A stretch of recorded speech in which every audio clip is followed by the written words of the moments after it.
You see, there is still combat going on in the valley. The militant groups have not declared ceasefire. In fact, India has withdrawn its ceasefire. So there are obvious reasons why the valley will remain tense, because as far as the valley is concerned, there is no change. It is the Pakistani and the militant groups' design that they want the summit to proceed in the background of escalated violence in Kashmir, because they think that if violence goes on, it will affect and influence the Indian leaders to make concessions. It is a kind of a pressure tactics adopted by the Pakistani agencies and by the militant groups on the Indian side during the summit.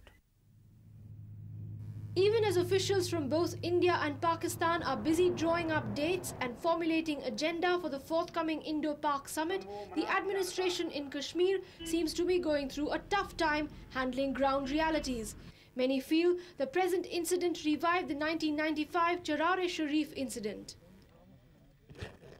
Earlier Charar-e-Sharif incident was a very big incident, and it was burned down, and it was intended to provoke the people, because the people of Kashmir have got great reverence for Charar-e-Sharif and Nund Rishi, after whom this mausoleum has been built. The idea was to provoke the people of Kashmir, and at this time the idea is to create a international public sensation as a matter of pressure tactics, to focus the attention of the international media on Kashmir as a background to the coming Indian summit. In the case of a mosque which was recently surrounded and where the people the Lashkar-e-Taiba people were killed, Charar-e-Sharif is a very major shrine. Charar-e-Sharif, Hazrat Bal are very important shrines in Kashmir, and I don't think the authorities would have the option of storming them, so they would get involved into a long drawn kind of a siege. But what would happen then is that would have an impact on the talks. So the militants would get isolated, because if General Musharraf is coming here for talks and there is some kind of an incident of that old Charar-e-Sharif type of an incident, it will lead to the isolation of the militants. With the magnitude of terrorist activities escalating, there are some who believe the situation in Kashmir is grim. The Lashkar-e-Toiba vowed to continue. The Lashkar activists seem to have taken recourse to the strategy of using mosques as their base. With such repeated attacks, many do not rule out a possible impact on the summit. It will not have any influence on the Indo-Pak, because this violence has been going on, and the government of India and the Indian leaders will certainly not be scared of all this, because they understand what is happening and why it is happening. I don't think this can have a direct impact, because the Pakistanis say that they are only giving their official position is they are only giving political and moral support.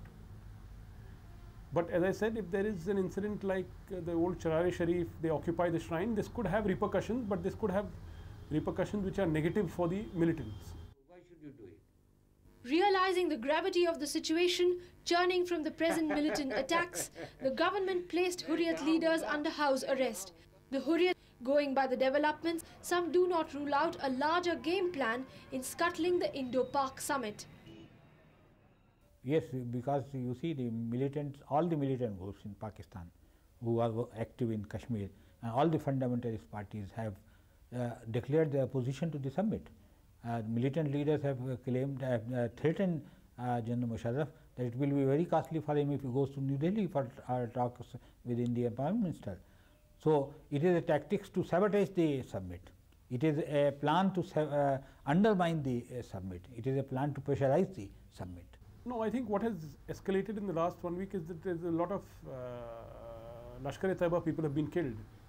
That is, that the Indian security forces have been much more active, and I suppose they've had some very significant successes, So I think that is what we are seeing. Not there's some isolated, no major incident from the point of view of the militant attack. There's been no major militant attack, but there have been a lot of instances where the security forces have located terrorists and destroyed them. Even though most experts feel the present developments are sinister in nature and could be damning for the summit, but they have not yet dampened the spirits of both India and Pakistan in resolving differences across the table.